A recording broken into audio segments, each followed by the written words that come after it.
The novel A Clockwork Orange, written by Anthony Burgess, is a dystopian fiction that takes place in a society of the near future where teenage gangs are involved in acts of severe violence and lawlessness.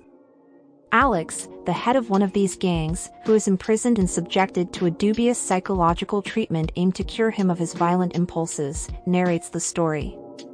This treatment is intended to cure him of his violent tendencies. In addition to presenting a thought-provoking analysis of the ways in which social and political systems can corrupt and control individuals, the novel delves into controversial topics such as free will, morality, and the origins of evil. One of the novel's most defining characteristics is its language, which is a slang dialect called Nadsat. Alex and his gang utilize this language when they converse with one another. This language is used to generate a sense of disorientation and alienation in the reader by creating a gap between the reader and the violence and brutality of the gang's deeds. The novel's primary action is on Alex's incarceration and subsequent rehabilitation, which takes the form of a controversial form of psychological treatment called the Ludovico technique. This event serves as the story's focal point. The purpose of this treatment is to teach Alex to identify violence with negative physical feelings by showing him disturbing and violent images while simultaneously giving him a medicine that causes nausea and physical discomfort. The after effects of this treatment are going to be quite complicated and widespread.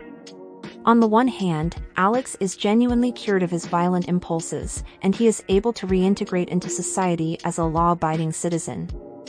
On the other hand, though, Alex still has some violent tendencies. However, he has also been deprived of his agency and free will, and as a result, he is unable to make moral decisions, engage in creative activities, or express himself in a way that is unique to him.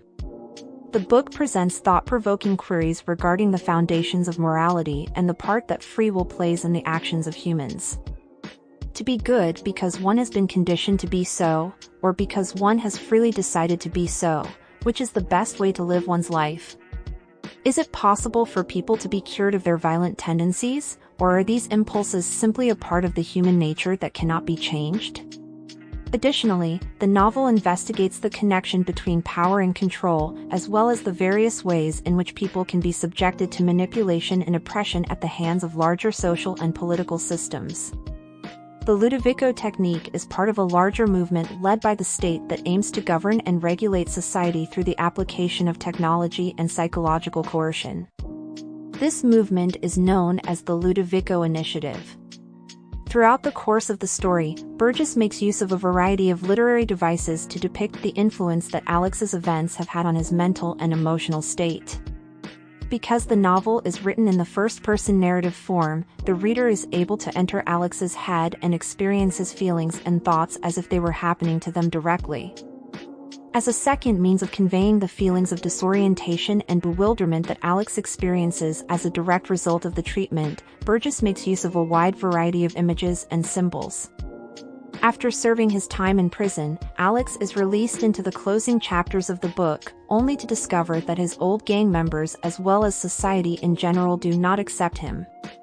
He is finally left wondering about the worth of his own life and the essence of his existence, and the novel concludes on a note that is ambiguous and uncertain about what will happen next. In conclusion, A Clockwork Orange is a piece of literature that is both thought-provoking and difficult to read since it investigates significant issues pertaining to free will, morality, and the nature of evil. The novel offers a powerful critique of the ways in which power and control can be used to manipulate and oppress individuals. It does so by highlighting the significance of individual agency as well as the value of human dignity and autonomy through its distinctive language, vivid imagery, and complex narrative structure.